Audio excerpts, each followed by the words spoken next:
저는 오늘 읽은 본문을 중심으로 성화, 성숙한 신앙으로 가는 길 이런 제목으로 말씀을 전하고자 합니다.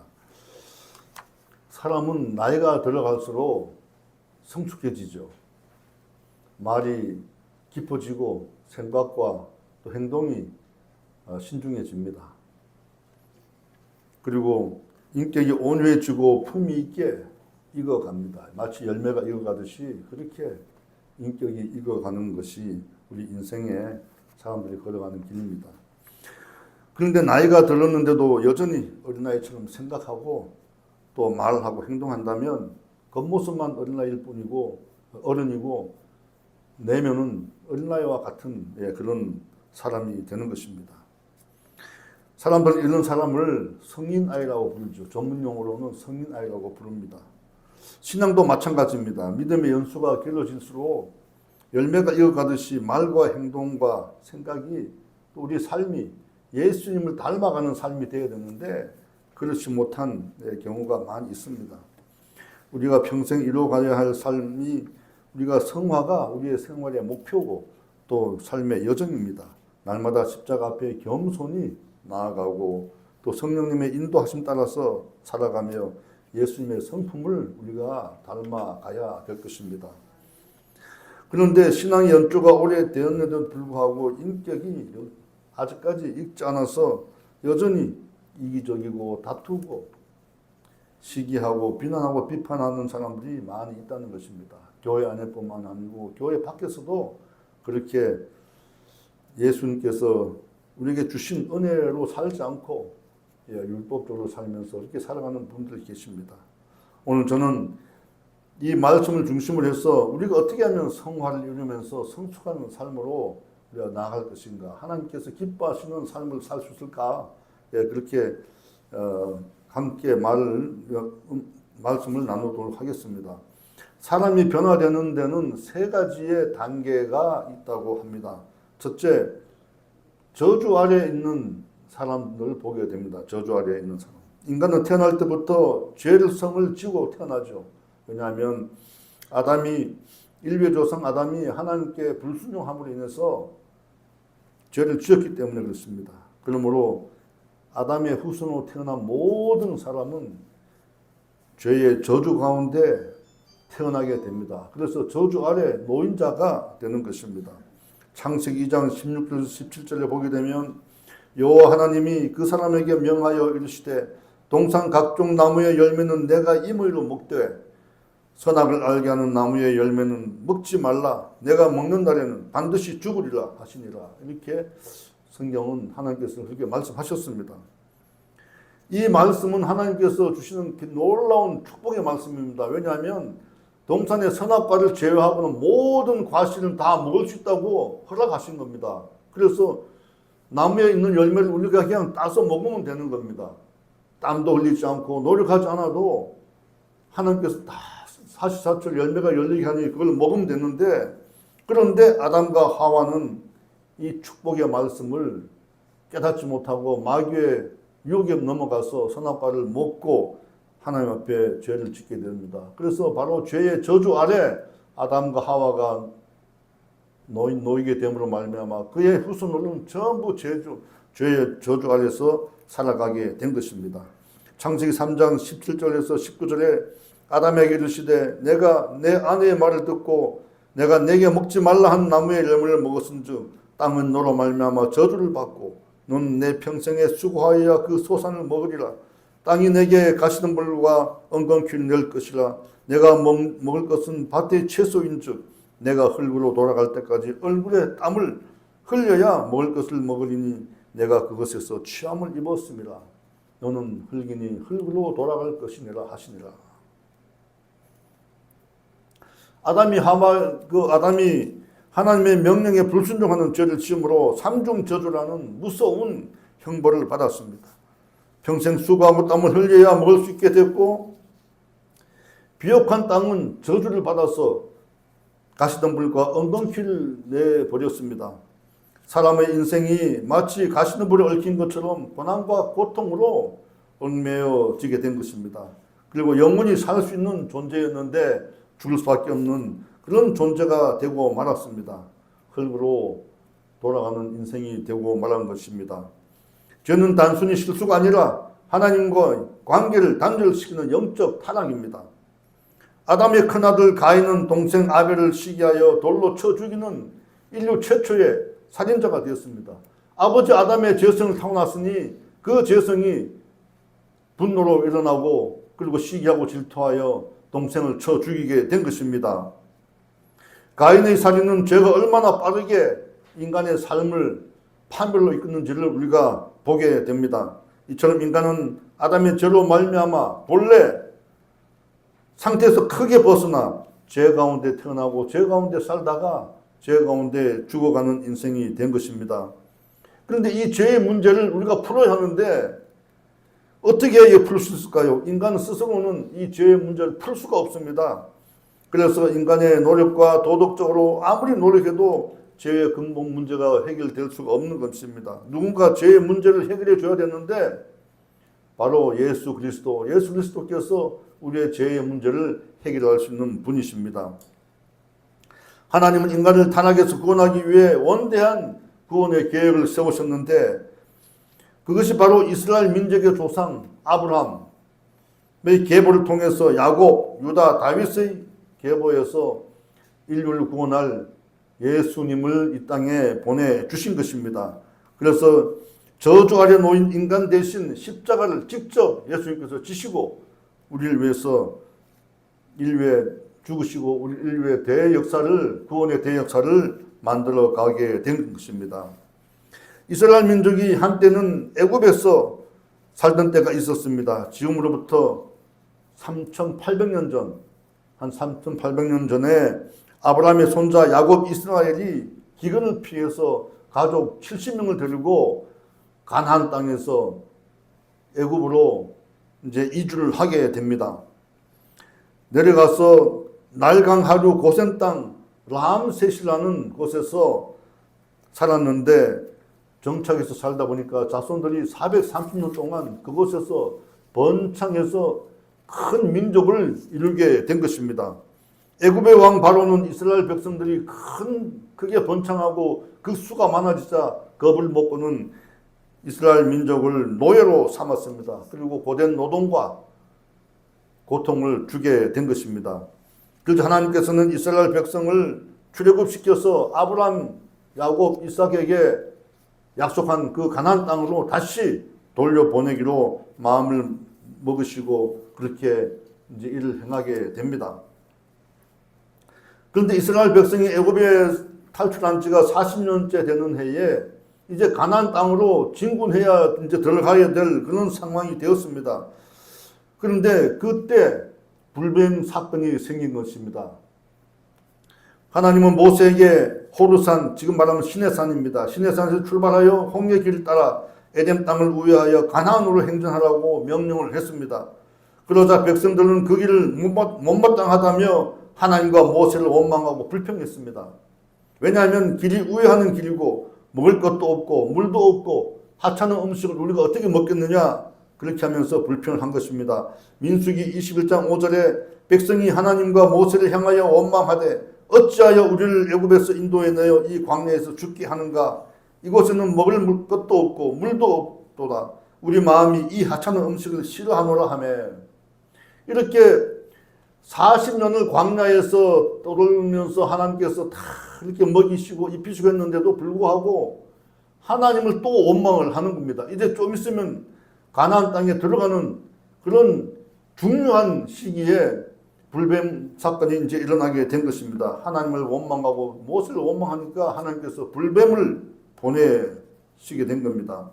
그래서 하나님이 불뱀을 보내 백성을 물게 함으로써 많은 백성들이 물려서 죽게 됩니다.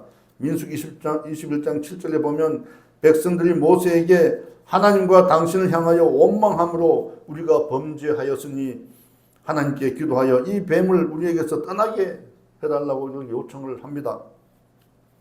모세가 백성을 위해서 기도하자 하나님은 불뱀을 만들어 장대 위에 매달라고 하십니다.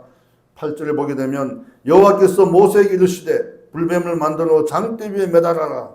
물린 자마다 그것을 보면 살리라. 그렇게 모세에게 명령을 합니다. 9절에 모세가 놋뱀을 만들어 장대 위에 다니 뱀에 물린 자가 놋뱀을 쳐다본 즉 모두 살더라고 그렇게 기록을 하고 있습니다. 저 놋뱀을 장대 달아서 이렇게 매다 올리니까 뱀에 물린 사람들 다 저 놋뱀을 바라보자 몸에서 독이 다 떠나가고 해독이 된 것입니다. 하나님을 원망하는 죄를 지어 불뱀에 물린 사람들이 놋뱀을 쳐다보자마자 모두 다 독에서 해방되고 생명을 얻게 된 것입니다. 사랑하는 성도 여러분, 불뱀과 놋뱀 사건은 우리에게 아주 중요한 영적 가르침을 주고 있습니다. 영적 원리가 바로 저기에 있는 것입니다. 구원의 원리가 저기에 있다는 것을 여러분 아셔야 합니다. 구원은 인간의 행위로 얻어지는 것이 아니라 하나님의 은혜로 이루어진다는 것을 우리가 알게 됩니다. 그러면 하나님의 은혜 아래에 들어가려면 우리가 어떻게 해야 할까요? 장대 위에 달린 놋뱀을 인류 구원을 위해 이 땅에 오신 예수님의 십자가 사건을 예표하고 있습니다. 놋뱀이 달린 장대 아래에 있는 자들은 모두 죄를 지은 저주받은 자들이었지만은 놋뱀을 쳐다보자 다 구원받게 된 이스라엘 백성들처럼 예수 그리스도의 십자가를 바라보면 우리는 저주 아래에서 해방되고 은혜 아래로 들어가는 사람이 되는 것입니다. 여러분 믿습니까? 예, 믿으시기 바랍니다. 하나님은 이 바라봄의 법칙, 놋뱀을 바라보는 자에게 독을 해독시켰듯이 예수 그리스도를 십자가를 바라보는 사람에게 은혜를 베풀어 주시는 것입니다. 구원의 은혜를 베풀어 주시는 것입니다. 하나님은 구약의 놋뱀처럼 인류 구원을 위해서 아무런 죄도 없고 흠도 없는 예수님을 십자가에 매달기로 하신 것입니다. 갈라디아서 3장 13절에 그리스도께서 우리를 위하여 저주를 받은 바 되사 율법의 저주에서 우리를 속량하셨으니 기록된 바 나무에 달린 자마다 저주 아래 있는 자라 하였습니다. 예수님은 인간을 대신하여 인간이 갖고 있는 저주를 다 받으셨습니다. 그리고 인간의 모든 죄와 저주를 짊어지고 십자가에서 매달려 돌아가셨습니다. 그리고 십자가에서 죽으심으로 인간의 모든 죄와 저주와 가난과 질병을 청산하셨습니다. 그리고 부활하셔서 영원한 생명길로 우리를 인도해 주신 것입니다. 그러므로 사람이 십자가를 바라보면 율법의 저주에서 풀어지는 것입니다. 아무런 죄가 없으신 예수 그리스도께서 나무에 달리셔서 우리의 저주를 전부 다 풀어주셨기 때문에 우리는 율법의 저주에서 해방되는 것입니다. 이 구원의 놀라운 역사와 비밀을 믿고 여러분 예수 그리스도를 한평생 따라가면서 예수님과 함께 동행하시기를 예수님을 축원합니다. 십자가를 바라보면 우리는 죄에서 노임을 받게 되고 십자가를 바라보면 우리는 심판을 면하게 되는 것입니다. 사랑하는 성도 여러분, 예수 그리스도의 십자가 사건은 2000년 전의 사건이 아닙니다. 지금도 우리 가운데 역사하는 놀라운 능력의 사건이 되고 있는 것입니다. 혹시 여러분 힘든 시기를 지나고 있습니까? 혹시 고난 가운데 계시는 분이 계십니까? 절망 가운데 있을 때, 넘어질 때, 죄책감에 시달릴 때, 마음이 너무 힘들고 메말라 갈 때 십자가 앞으로 우리는 나가야 합니다. 그리고 예수님의 십자가를 바라보아야 합니다. 십자가 앞으로 나가는 사람은 구원의 은혜 아래 거하게 되는 것입니다. 성령께서 우리의 죄를 정죄하지 않으시고 우리를 다 구원의 은혜로 이끌어 가실 것입니다. 옛 죄성은 사라지고 옛날의 나쁜 습관과 더러운 행실에서 우리가 벗어날 수가 있는 것입니다. 십자가를 바라보고 예수 그리스도의 보혈로 우리가 덧입혀지면 우리는 죄성에서 벗어나고 옛 행실에서 벗어나게 되는 것입니다. 새로운 피조물이 우리가 되는 것입니다.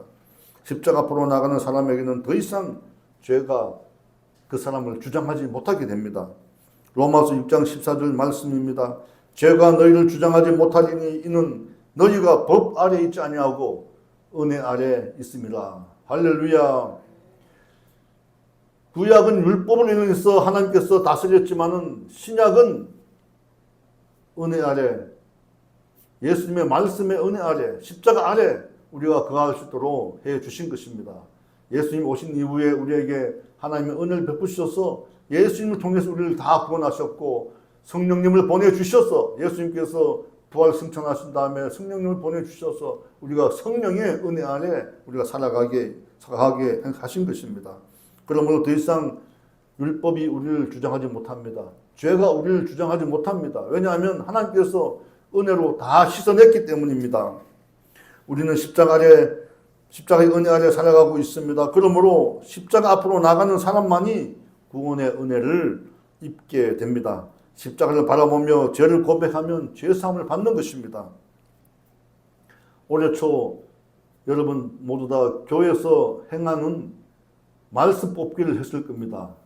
말씀 뽑기를 했는데 제가 이 말씀을 뽑았어요. 제가 이 말씀 뽑았는데 나는 이 말씀 뽑고 한참을 정말 머리가 갑자기 띵 하는 느낌을 받았습니다. 왜냐하면 하나님께서 어떻게 아시고 내 과거의 죄를 다 이렇게 들춰내시고 내가 죄책감에서 또 죄 가운데 살아가고 있는가 하는 그런 내가 회개가 일어났습니다. 그런데 이 묵상하다 보니까 이 말씀이 나를 위로하는 말씀이기도 하지만 율법이 너희를 주장하지 못한다. 너는 은혜 안에 있는 사람이다. 은혜를 선포하라고 하는 그 선포의 말씀임을 제가 깨달았습니다. 율법을 아무리 우리가 노력해도 구원에 이룰 수가 없죠. 그러면 율법을 생각하면 우리가 구원을 받을 수 없습니다. 늘 죄책감에 시달립니다. 그러나 로마서 6장 14절은 그리스도 예수 안에 있어야만 구원을 얻을 수 있다고 우리에게 말씀합니다. 그러므로 예수님을 믿는 그 믿음 안에서 우리는 구원을 얻고 은혜를 받고 죄책감에서 벗어나서 해방되는 것을 우리가 깨달아야 할 것입니다. 죄의식과 죄책감과 연약함, 부족함으로 늘 마음이 답답했는데 이 말씀으로 저는 마음이 편안해지고 해방됐다는 것을 다시 한번 깨달았습니다. 여러분, 지금은 은혜 안에 우리가 살아가고 있습니다. 율법이 우리를 주장하지 못합니다. 죄가 우리를 주장하지 못합니다. 죄를 짓지 않고 사는 사람이 어디 있겠습니까? 그러나 죄가 우리를 주장하지 못하도록 우리가 늘 예수 그리스도를 붙잡아야 됩니다. 그리스도 예수 안에 있는 자에게는 결코 정죄함이 없다고 사도 바울은 말씀하고 있는 것입니다. 로마서 8장 1절은 말씀합니다. 그리스도 예수 안에 있는 자에게는 결코 정죄함이 없나니. 할렐루야. 우리는 예수 그리스도 안에서 죄의 지배에서 벗어난 사람들입니다. 성령 안에서 매일 은혜로 충만한 삶을 살아가는 사람이 된 것입니다. 그러므로 성화는 율법적 노력과 그 결과가 아니라 성령님과 예수님과 함께 동행하는 삶으로 말미암아 우리가 성화를 이루어간다는 것을 여러분 기억하시기 바랍니다. 우리가 성령의 열매를 맺어야 합니다. 늘 성령 충만하게 우리가 성령 충만을 받아서 성령의 열매를 맺어갈 때 우리는 과거의 예습관에서 벗어나서 성화된 그리스도의 삶을 살아가게 되는 것입니다.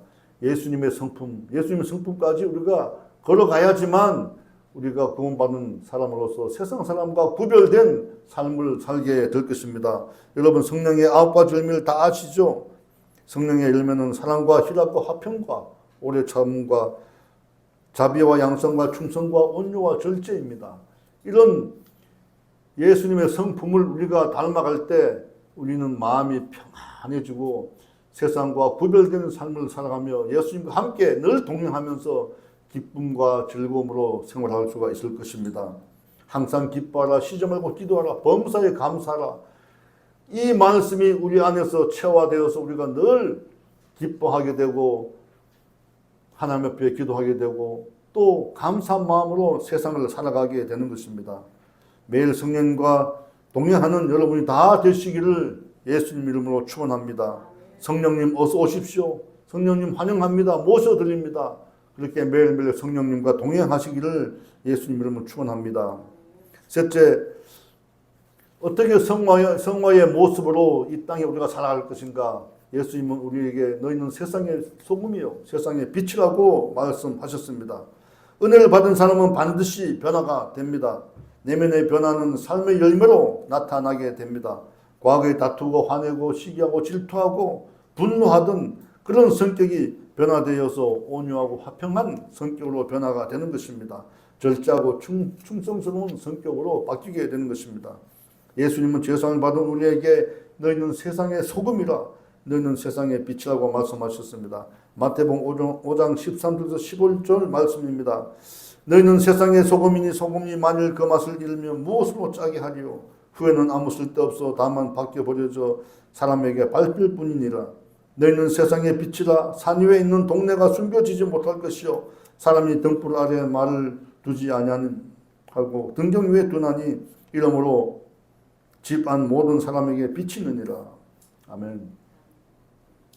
시골집에서 다 아마 그 예전에 다 자랐을 것이고 지금처럼 아파트가 없는 시대에 우리가 시골집에 보게 되면 문틈이 다 벌어지고 문풍지에 구멍이 뚫려 있습니다. 그런데 그 어두웠던 새벽이 지나가고 해가 뜨기 시작하면 그 문풍지 구멍 뚫린 틈으로 빛이 들어옵니다. 그리고 열린 문 쪽으로 빛이 들어오는 것을 여러분 느꼈을 것입니다. 그 빛이 들어오면 어두웠던 방이 갑자기 환해지는 것을 우리가 보게 됩니다. 그때 그 문틈으로 들어오는 그 빛, 환하게 비치는 빛이 우리에게 얼마나 가슴을 부드럽게 하고 뜨겁게 하고 또 나의 삶 속에 우리 생각 속에 야 빛이 내게 들어오는구나 이런 감동을 느꼈을 적이 있을 것입니다. 여러분 빛이 들어오면 어둠은 물러가게 되는 것입니다. 소금은 맛을 내는 조미제와 부패를 방지하는 방부제 역할을 하게 되죠. 소금은 물에 녹아서 스며듭니다. 스며들면서 조용하지만 아무런 영향을 미치지 않는 것이 아니라 조용하게 스며들면서 맛을 냅니다. 그리고 부패를 방지합니다. 여러분, 자신을 드러내지 않지만 세상을 변화시켜가는 여러분의 말과 여러분의 행실이 주변을 변화시켜 간다는 것을 여러분 아셔야 합니다. 그래서 예수 그리스도를 믿는 우리는 말 한마디라도 사람들에게 늘 긍정적으로 얘기를 하고 칭찬하고 격려하고 그렇게 해야 됩니다. 고래도 칭찬하면 춤을 춘다 그러지 않습니까? 여러분 칭찬하는 말, 격려하는 말이 한 사람을 인생을 변화시키고 살리는 것입니다. 그러므로 여러분 우리가 말씀으로 예수 믿고 말씀으로 우리가 변화됐듯이 우리의 말 한마디, 우리의 행동 하나 이런 것들이 세상 사람들을 변화시킨다는 것을 알으시고 그렇게 성화되어가는 여러분 다 되시기를 바랍니다. 빛은 어둠을 몰아냅니다. 어두운 세상을 밝게 비치는 등불입니다. 어둠과 무지로 가득한 세상을 우리가 빛으로 살아가야 할 것입니다. 빛이 오면 어둠은 물러가고 빛이 비치면 어둠은 사라지고 생명이 넘쳐나게 됩니다. 예수님은 나는 세상의 빛이라고 하셨습니다. 그러므로 예수님을 따르는 우리 모두는 어둠에 거하지 않고 빛에 거하게 됩니다. 요한복음 8장 12절 말씀입니다. 나는 세상의 빛이니 나를 따르는 자는 어둠에 다니지 아니하고 생명의 빛을 얻으리라. 여러분 진리신 예수님, 진리의 빛이 우리에게 비치시면 진리의 빛이 세상에 비치면 마음에서 성화가 일어납니다. 마음에서 변화가 일어나는 것입니다. 어둠은 물러가고 우리 안에 있는 어둠과 어두운 생각들은 물러가고 빛이 우리에게 비치면서 우리에게 늘 긍정적이고 적극적이고 창조적인 생각과 말이 우리에게 나타나게 될 것입니다. 어두운 바다를 향하는 배는 등대가 생명선이 됩니다. 어두운 바다에 홀로 항해하는 배는 어디가 어딘지 분간하지 못합니다. 그러나 육지를 쭉 해안선을 따라가면서 등대가 비치게 되면 저곳을 가면 안 되는구나. 그냥 항로를 발로 잡고 가게 되는 것이죠. 암초를 피할 수 있는 것은 등대가 비춰주기 때문입니다. 여러분 인생에서 우리가 언제나 암초를 만날 수가 있습니다. 인생 살다 보면 우리가 큰 돌뿌리에 부딪혀 넘어지지 않습니다. 왜냐하면 큰 돌은 우리가 볼 수가 있는 것입니다. 그런데 작은 돌뿌리, 눈이 잘 보이지 않는 작은 돌뿌리에 우리가 부딪혀서 넘어지게 됩니다. 인생의 이치가 이렇습니다. 여러분 그래서 작은 것 하나라도 우리가 실수하게 되면 세상 사람들이 우리를 보고 우리의 행실로 인해서 넘어지게 되는 것입니다. 그러므로 우리가 말씀으로 거듭나고 성령으로 충만하고 은혜 가운데서 우리가 늘 거하는 삶을 살아야 될 것입니다. 이처럼 예수를 믿는 성도는 빛의 반사체로 역할을 해야 됩니다. 예수님께서 진리의 빛으로 오셨기 때문에 예수님 우리 마음속에 모시면 우리는 예수님께서 비춰주시는 빛을 반사하는 반사체가 되는 것입니다. 그러므로 사람들이 어둠에 다니지 않도록 우리가 그 사람들 빛으로 인도를 할 수가 있는 것입니다. 성령으로 충만한 성도는 주변을 밝히게 됩니다. 말 한마디 행동 하나가 사람에게 희망이 되고 소망이 되게 할 수가 있는 것입니다. 그러므로 정의의 빛같이 우리 모두 빛으로 나아가야 될 것입니다. 성령 안에서 사랑을 실천하고 용서하고 섬기며 선한 영향력을 끼쳐서 세상 사람들에게 저분은 예수를 믿는 사람이구나 그렇게 인식되도록 우리가 해야 될 것입니다. 그것이 바로 하나님께 영광을 올려드리는 길임을 여러분 함께 우리가 그 길을 걸어가야 될 것입니다. 예수님 요한복음 15장 16절에서 이렇게 말씀하고 있습니다. 이같이 너희의 빛이 사람 앞에 비치게 하여 그들로 너희 착한 행실을 보고 하늘에 계신 너희 아버지께 영광을 돌리게 하라. 아멘. 여러분 우리가 이처럼 살아야 됩니다. 이같이 우리 빛이 사람들에게 빛이 하여서 그들로 하여금 우리의 착한 행실, 착한 말, 긍정적이고 적극적이고 창조적인 말, 격려하는 말, 칭찬하는 말 이런 말을 듣고 그들이 이분들이 하나님의 자녀들구나 하늘에 계신 아버지께 영광을 돌릴 수 있게 될 것입니다. 십자가를 바라보는 삶, 하나님의 말씀대로 살아가는 생활, 은혜를 입고 성령과 동행하는 그런 삶을 살아간다면 우리는 세상에서 소금과 빛으로 살아가게 될 것입니다. 이것이 성숙한 신앙인으로 가는 길입니다. 사랑하는 성도 여러분, 성령님과 함께 오늘도 동행하여 우리가 변화 가운데 거하는 놀라운 은혜가 있기를 바랍니다. 예수님과 동행하여 점점 예수님을 닮아가며 점점 우리 생활이 좋아지고 또 점점 주변 사람들에게 좋은 영향을 끼치고 선한 영향을 끼치고 사람들이 어둠에 거하지 않도록 죄악의 길로 가지 않도록 그 사람들을 우리가 주님 앞으로 인도해야 될 것입니다. 이것이 바로 복된 삶입니다. 우리가 예수를 믿어서 영원한 천국 구원받아서 영원한 천국에 올라가지만 우리는 세상 살아가는 동안에 세상 사람들에게 이렇게 선한 영향력을 끼치면서 우리가 살아가야 될 것입니다. 옛것은 다 지나가고 새 것이 되었다고 예수님께서 말씀하셨습니다. 여러분 예전에 상처와 예전에 악한 행실과 악한 말들에서 다 벗어나서 이제는 예수님 앞으로 나와서 십자가를 바라보고 예수님께서 비춰주시던 그 빛으로 우리는 변화되어서 세상 사람들을 변화시키고 세상을 부패를 막고 또 세상에 어둠에 다니는 사람들 다 예수님 앞으로 인도하는 여러분이 다 되시기를 예수님 이름으로 축원합니다.